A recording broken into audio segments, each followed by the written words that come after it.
Le nom du Seigneur soit béni, enfants de Dieu. Donc nous voici en direct par rapport à notre émission Discussion prophétique.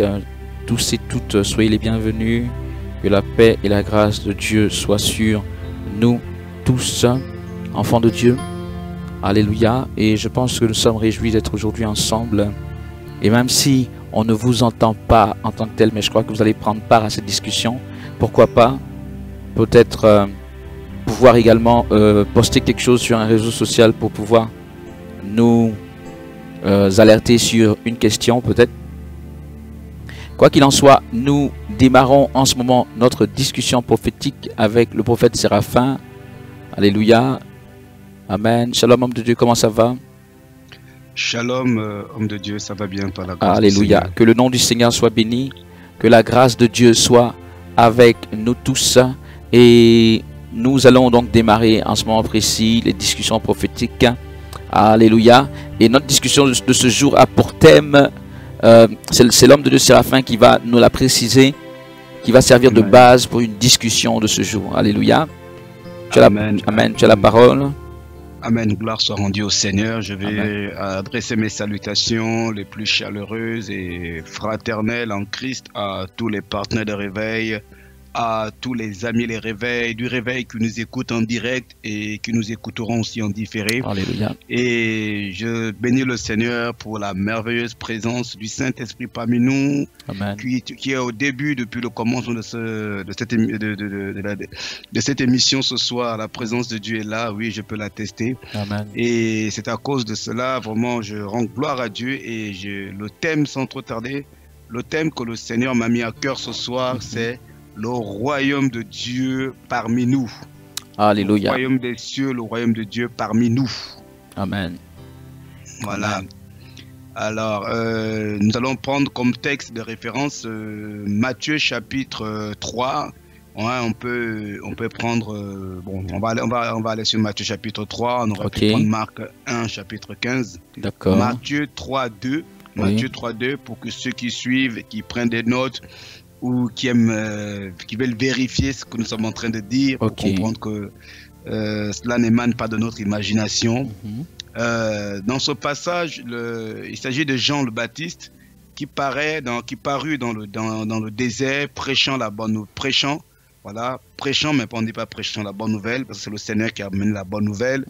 Et il disait: repentez-vous, car le royaume des cieux est proche. Le royaume des cieux est proche. Amen. Voilà. Et ensuite, nous pouvons, si nous basculons un chapitre plus loin, en Matthieu 4, maintenant, verset 17, c'est le Seigneur lui-même, après, qui commence son ministère, qui dit repentez-vous, car le royaume des cieux est proche. Alléluia. Oh, j'aime beaucoup cette expression, le royaume des cieux, le royaume des cieux. J'aime beaucoup parce que nous ne sommes pas des êtres quelconques. Hein? Par la grâce de Dieu, le Seigneur, la Bible déclare que le Seigneur nous a fait introduire dans le royaume du Fils de son amour. Alléluia. Mais le Seigneur ne nous appelle pas tout simplement à être introduits, mais il nous appelle à manifester le royaume. Alléluia, gloire à Jésus. Voilà, il nous appelle à manifester le royaume. Il ne s'agit pas tout simplement d'être citoyen du royaume, mais nous devons manifester ce royaume. Alléluia. Voilà. Alors, quand Jean le Baptiste dit le royaume des cieux est proche, il est tout évident, ça veut dire que le royaume des cieux n'était pas parmi eux encore. Tout à fait, tout à fait. Sinon, il ne l'aurait pas dit. Tout à fait. C'est quelqu'un...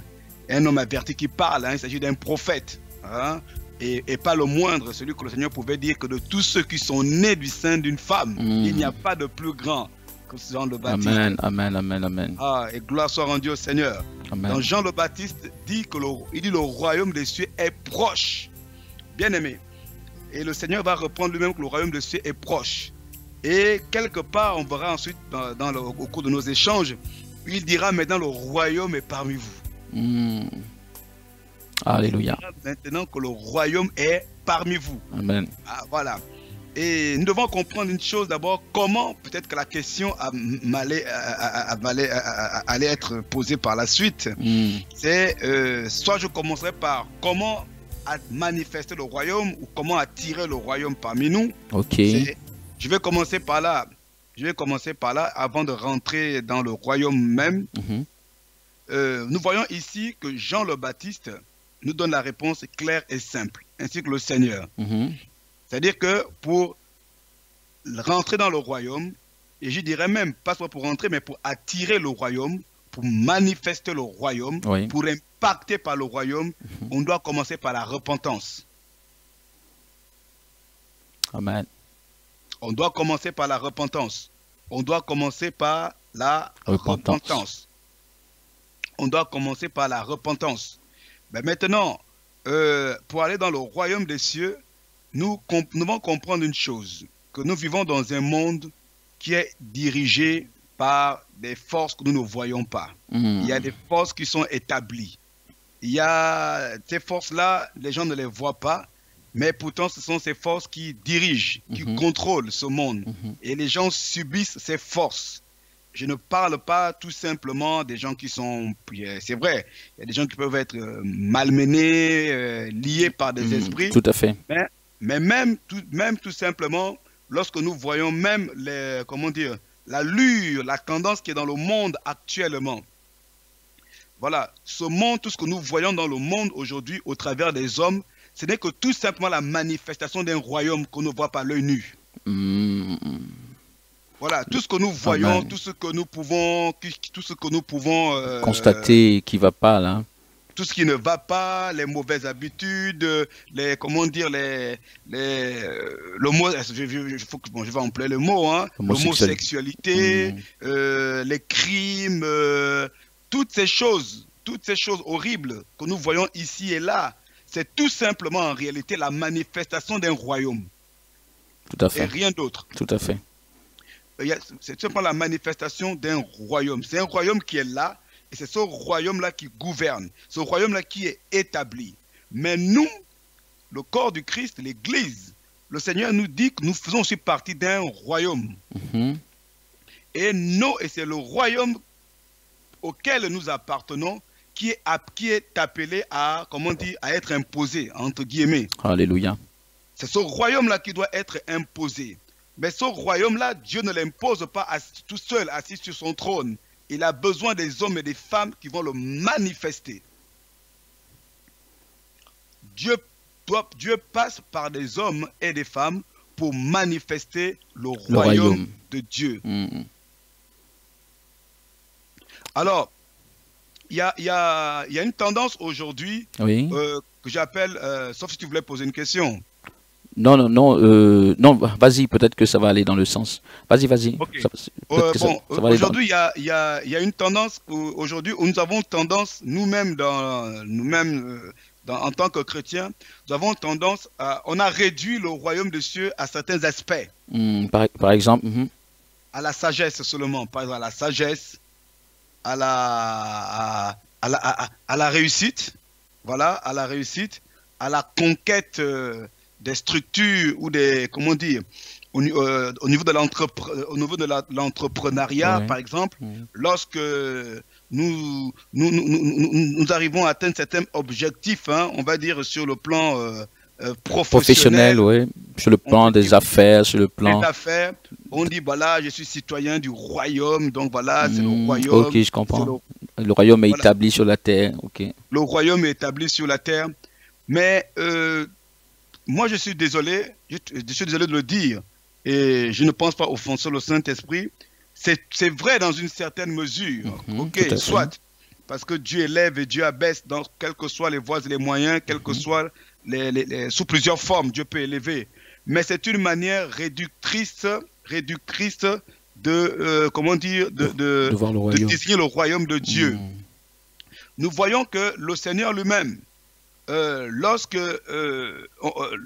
les disciples de Jean viennent le voir, lorsque les disciples de Jean viennent le voir, en Matthieu chapitre 12, en Matthieu chapitre 12, parce qu'il faut comprendre une chose, que quand Jean parle du Seigneur, il parle du Messie, il ne parle, il attend celui qui doit venir manifester justement ce fameux royaume. Jean attend celui qui vient manifester ce royaume. Ce royaume. Ce royaume. Le Messie. Voilà, le Messie.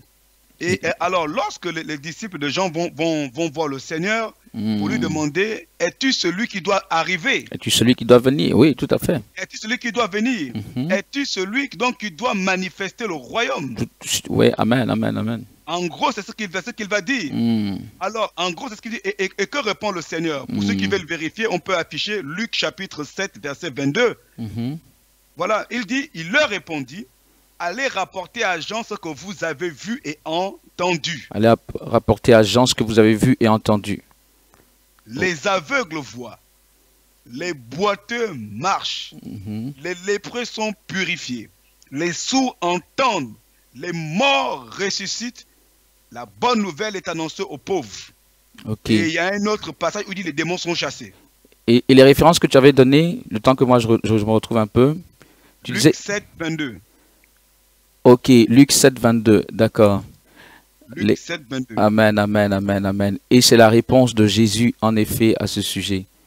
C'est la réponse de Jésus. C'est vrai qu'ici, il ne mentionne pas le royaume et le royaume. Mais nous savons que Jean attendait le royaume. Oui. Donc forcément, quand Jean envoie ses disciples, c'est pour aller lui demander, est-ce que c'est toi qui dois manier? Est-ce que c'est toi? Est-ce que c'est toi qui es le porteur, le vecteur de ce royaume? Tout à fait. Alors le Seigneur répond maintenant, et la réponse du Seigneur ici, regardez, elle est claire, nette et concise. Ouais. Elle est claire, nette et concise. Il parle des guérisons. Il parle des restaurations, des résurrections de morts. La bonne nouvelle qui est annoncée, en d'autres termes, d'une démonstration de puissance. Une démonstration de puissance. Es-tu celui qui doit venir? Es-tu celui qui vient de la part de Dieu? Es-tu celui qui vient pour apporter effectivement le règne de Dieu? C'est important. C'est important que tu le mentionnes ainsi parce que le Messie, selon les Juifs, est vraiment celui qui est censé venir justement apporter la manifestation du royaume sur la terre. Tu le dis ainsi, il y a des références dans le livre d'Ésaïe qui manifestent, lorsqu'on parle des temps messianiques, la Bible dit que le lion sera avec l'agneau, justement le pied du boiteux marchera, les yeux des aveugles s'ouvriront, etc. Et effectivement, c'est ça. Et c'est la réponse, pour aller dans le sens de ce que tu dis, c'est la réponse que Jésus-Christ apporte à Jean le Baptiste pour dire, la Bible a déjà caractérisé quand le Messie viendra, qu'est-ce qui se passera? Certes, le Messie est celui qui emmène le royaume sur la terre ou qui annonce une nouvelle ère, on va dire certainement de l'humanité, mais concrètement, comment ça se traduit? Et c'est exactement ce que tu dis. Donc, ce que tu es en train de me faire comprendre, c'est que parler du royaume, c'est peut-être un sujet qui peut sembler flou, mais de manière concrète, voir le royaume manifesté sur la terre, il y a des caractéristiques, et les caractéristiques qui sont données par le Seigneur lui-même ne peuvent être que les plus éloquentes qui soient. Donc, il dit clairement la démonstration de puissance. C'est ce que tu es en train de dire. Et la parole qui est apportée, mais c'est vrai que dans un premier temps, il évoque bien la démonstration de puissance et après il ajoute « et la parole est prêchée aux pauvres ». Et la parole est prêchée aux pauvres. Voilà, c'est très important aujourd'hui parce que aujourd'hui, je le répète encore parce que ce n'est pas un enseignement, on ne va pas rentrer dans un discours doctrinal. Tout à fait. Là, c'est un échange et un prophétique, d'inspiration prophétique, et je sais que le Saint-Esprit nous conduit. Amen. Le royaume de Dieu doit se manifester. Le royaume de Dieu n'est pas comme le royaume du monde, ce n'est pas le royaume de certains pays en Afrique. Et d'ailleurs, quand on parle d'un royaume, chaque royaume est défini par une puissance. C'est à cause de cette puissance que ce royaume, comme on dit, est respecté. Tout à fait. Voilà. Et nous devons comprendre aussi une chose. Que deux royaumes, le Seigneur dit, nul ne peut avoir 2 maîtres. Tout à fait. Voilà, nul ne peut avoir 2 maîtres. Dans une certaine mesure, on peut juste croire que, on ne peut pas suivre 2 personnes à la fois. C'est vrai. Mais quelque part, ce que le Seigneur veut aussi nous faire comprendre, c'est que 2 royaumes ne peuvent subsister. C'est-à-dire qu'il est clair que deux royaumes forts forts ne peuvent subsister au même moment. Ne peuvent subsister au même moment. Donc, bien aimé dans le Seigneur, la question que nous devons nous poser aujourd'hui, est-ce que l'Église, qui est censée être le roi, manifester le royaume, porter le royaume, manifester, diffuser le royaume, se soumet ou accepter de cohabiter au royaume de Satan? Il faut dire. Juste pour revenir sur ce que tu disais tout de suite, le royaume fort ne peut subsister au même moment. En fait, l'histoire nous le montre. Hein, c'est pas pour te couper dans ton élan. Garde ton élan, mais pour réellement, j'allais dire, affiner cela et convaincre tout le monde. L'histoire de l'humanité nous le montre. La succession des royaumes qu'il y a pu avoir sur la terre, c'est justement parce que à un moment donné, un royaume domine.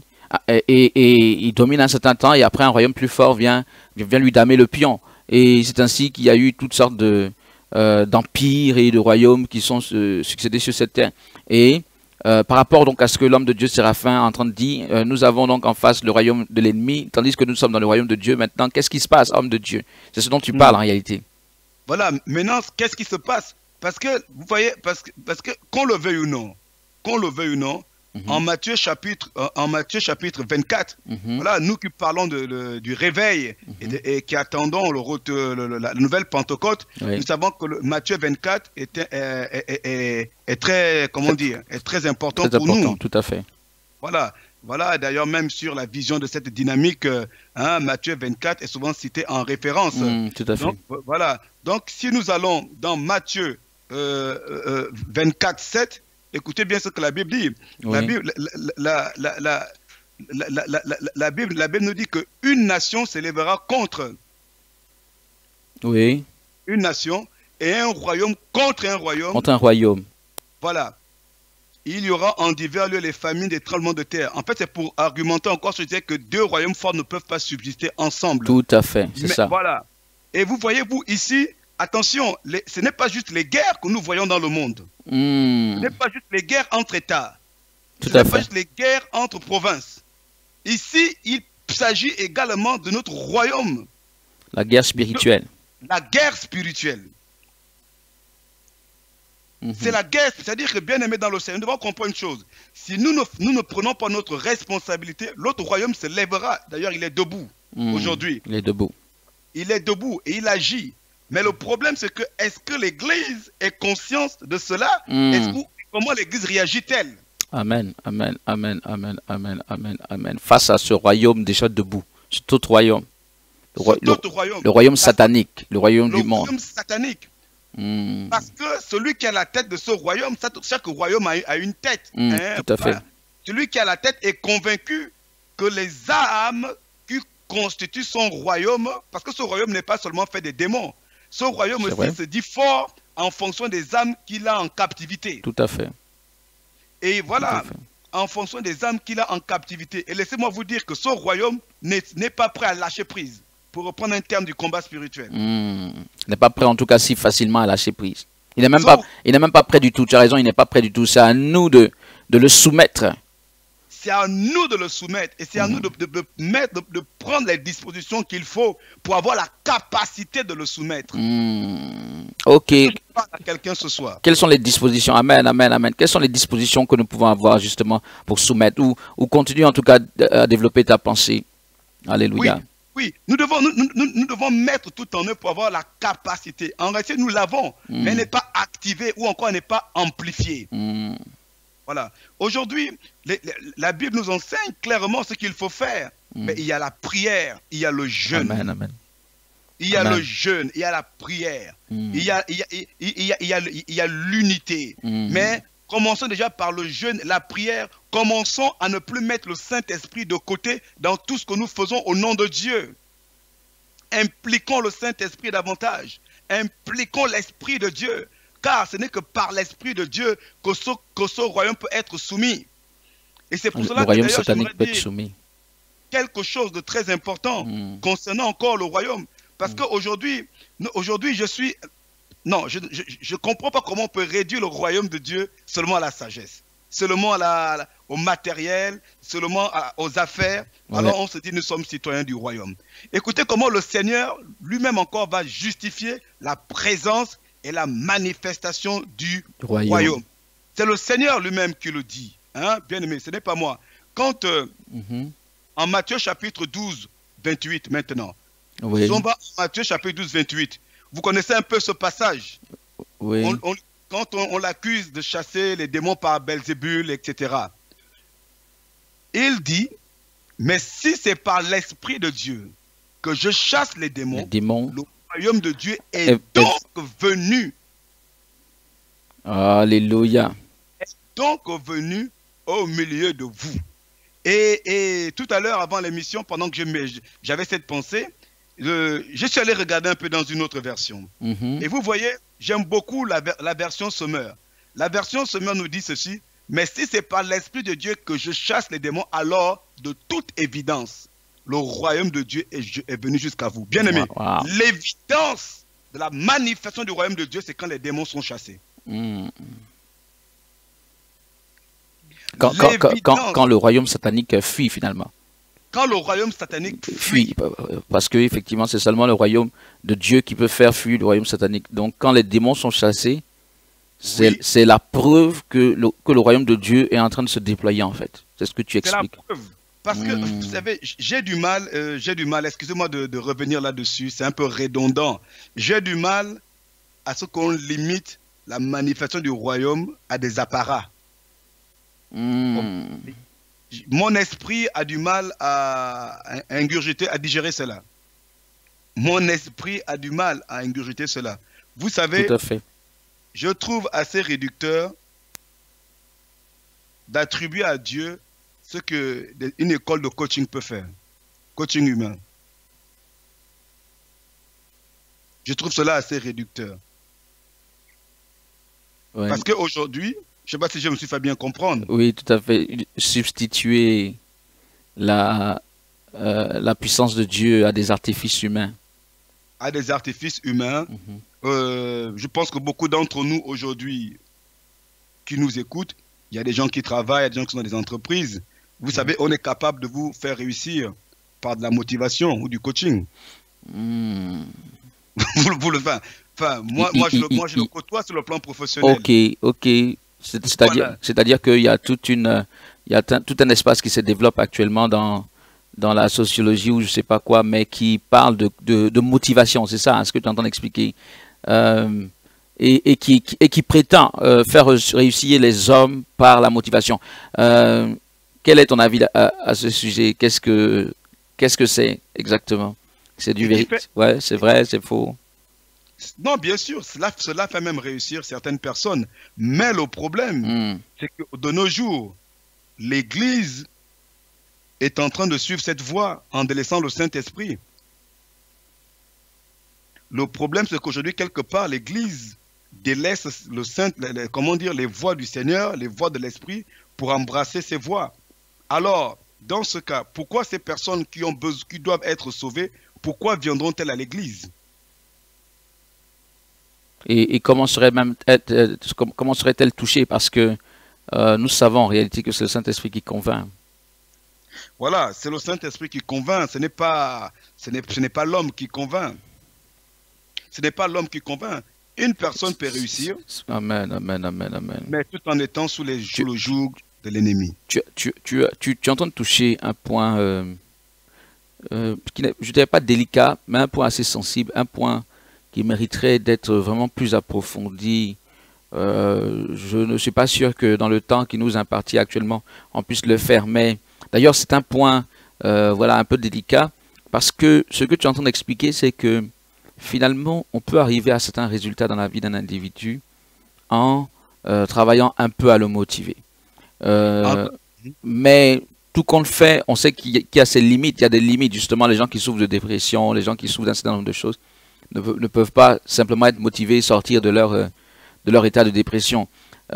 Mais tu es en train de dire quelque chose d'important, et que malheureusement, on peut en être, il peut avoir une sorte de limite très petite entre être inspiré de Dieu.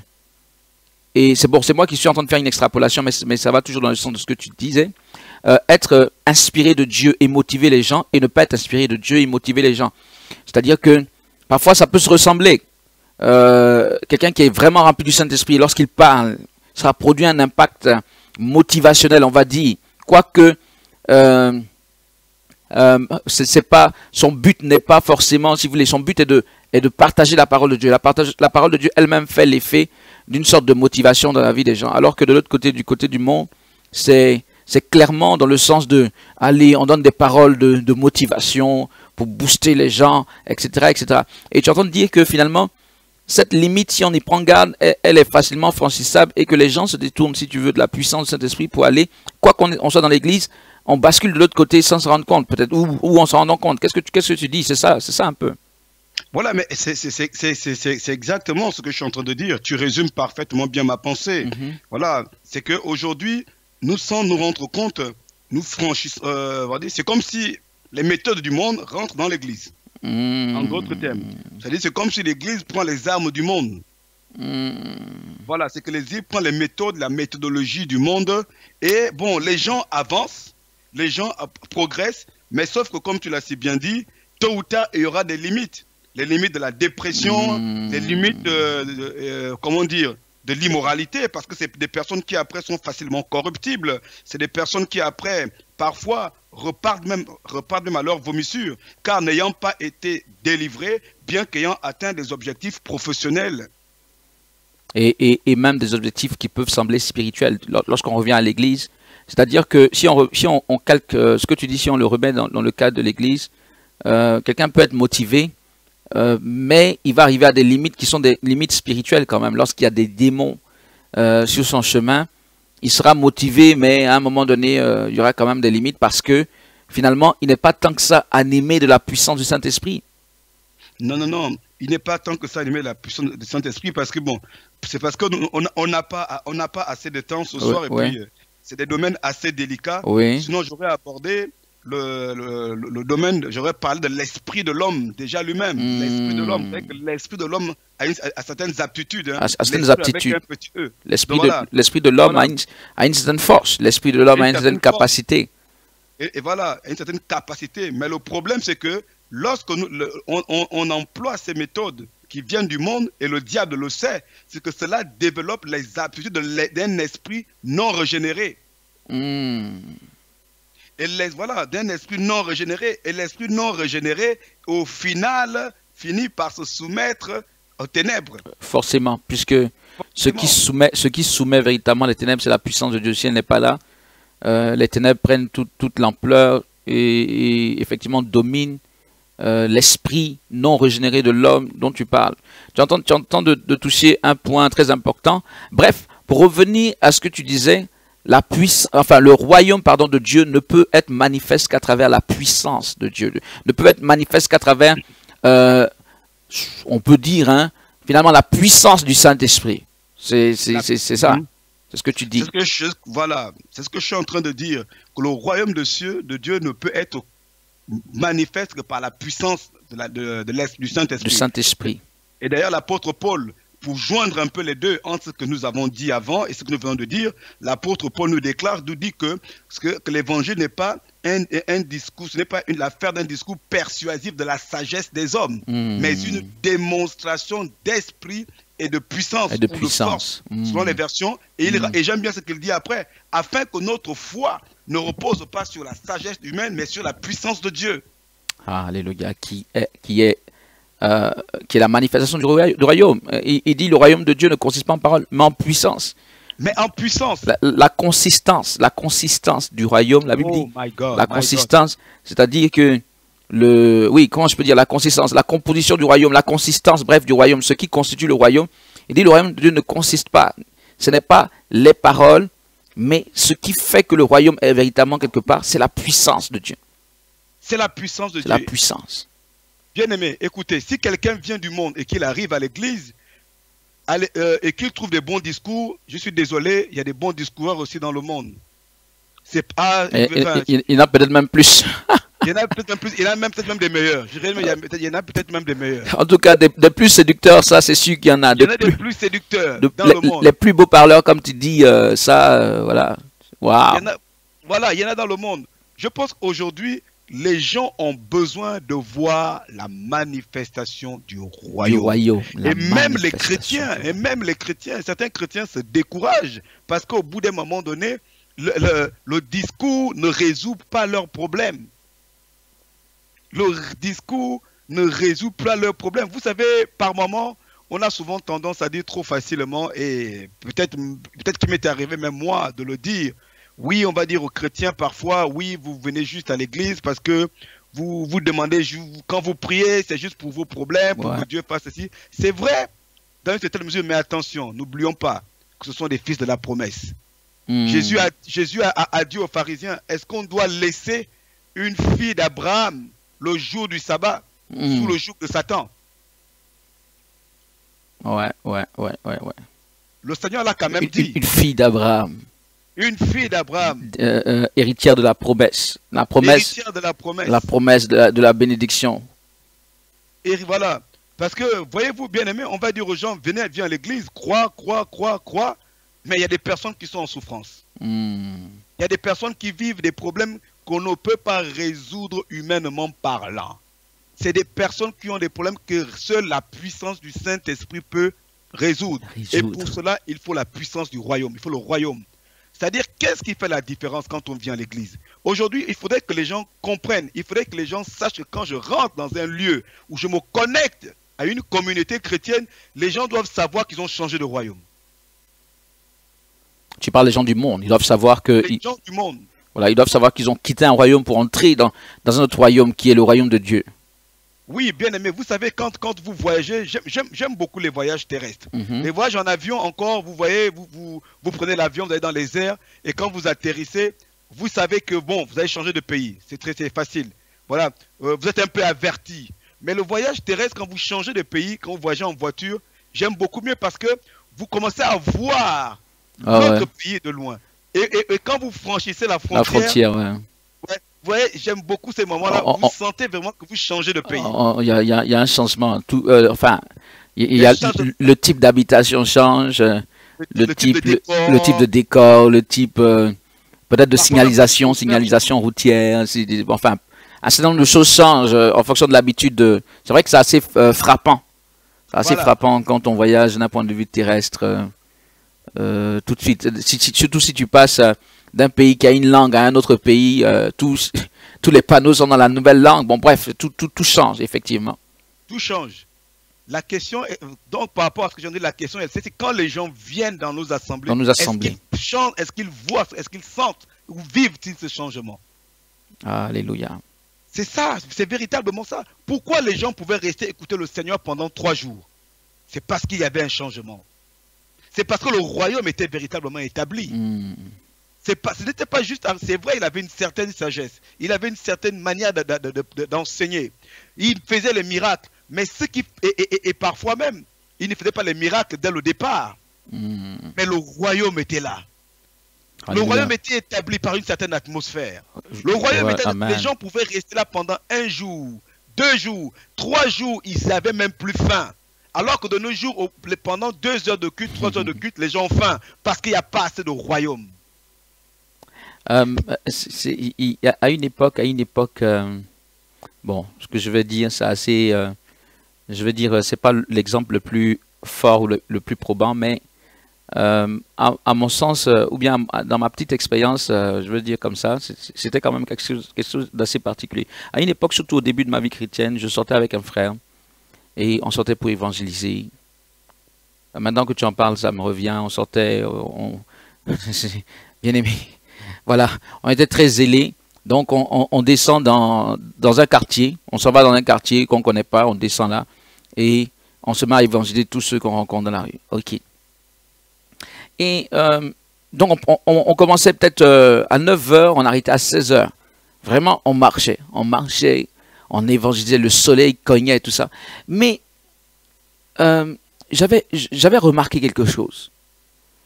Qui me semblait assez bizarre, mais j'avais remarqué en tout cas, c'est que durant tout le moment où on évangélisait, moi particulièrement, c'est comme si un certain nombre de choses étaient en suspens. Tout ce qui était corporel, les besoins corporels, je ne sais pas comment vous expliquer, les besoins les plus primaires, que en principe, un homme doit avoir peut-être tous les 3 heures, 4 heures, 5 heures, etc.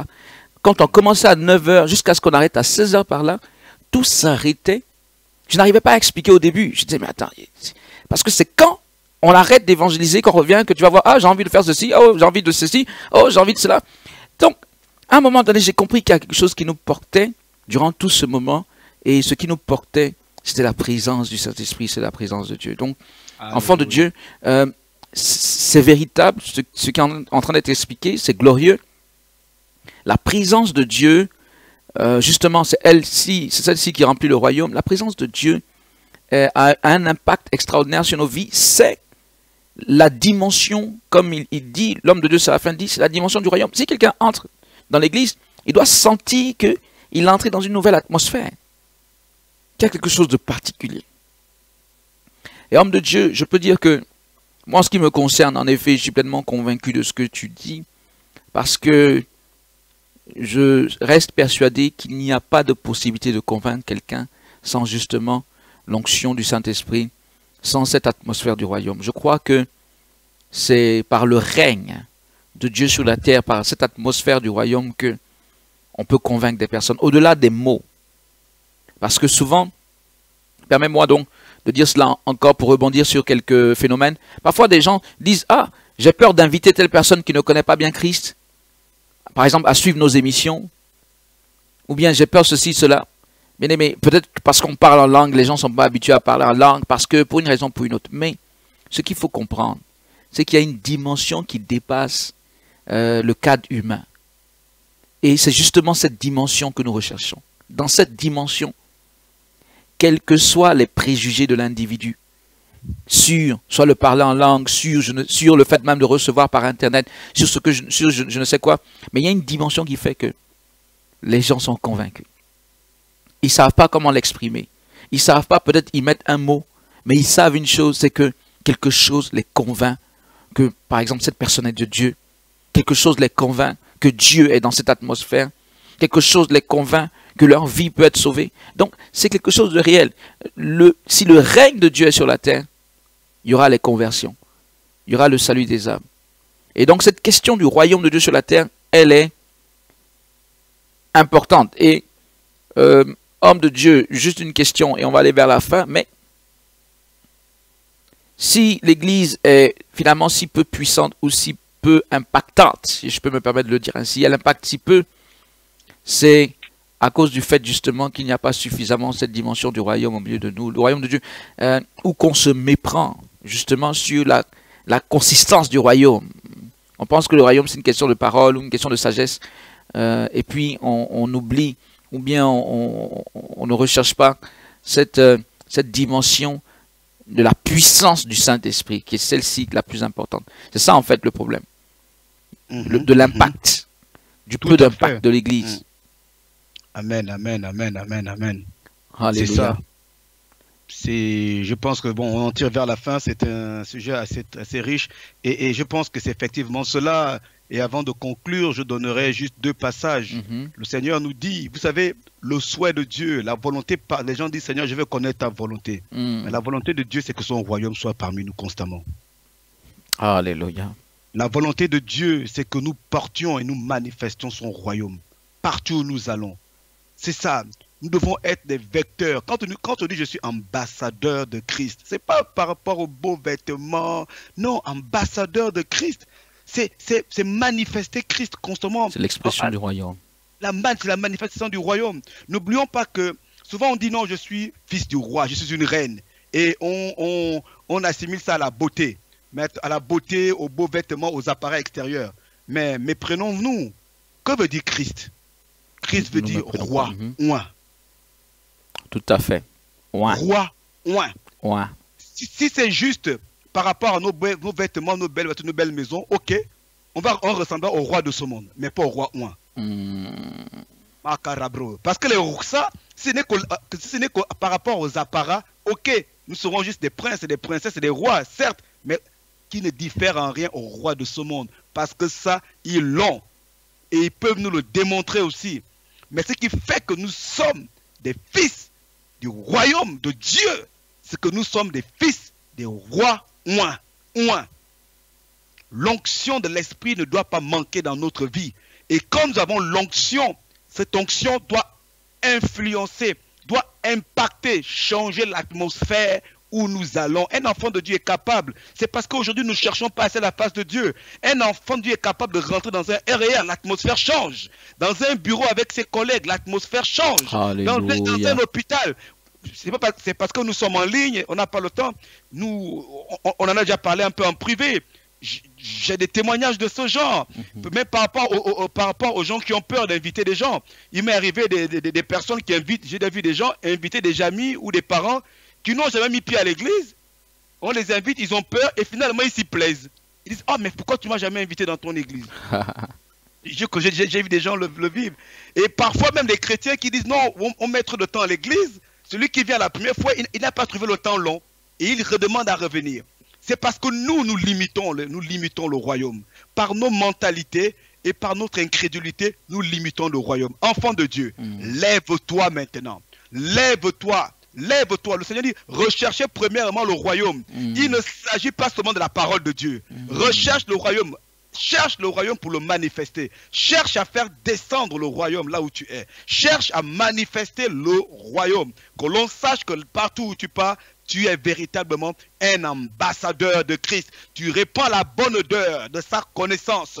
Tu répands la puissance de l'Esprit de Dieu. L'environnement où tu es, l'environnement où tu habites, l'environnement où tu sièges doit savoir qu'il y a un fils et une fille de Dieu qui est ici. Alléluia. Alléluia.